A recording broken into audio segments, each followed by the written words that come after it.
you can do your thing and start dancing with it. So if you want to go straight, you know what I'm saying? We're going to try to be straight in front of that dumpster right there. I can tell you driven before, man. This is wonderful. Yeah. This piece of cake right here.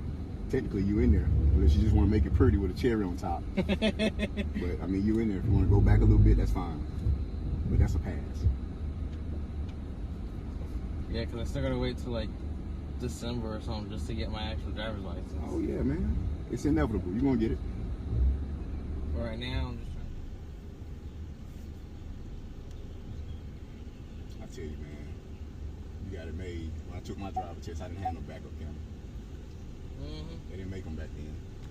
But when I first started driving, I don't use backup cameras because our vehicles are over there. So I'm just using the rear view mirrors and. Alright, sir. So with parallel, Abdullah, you want to stay as close to this cone as possible.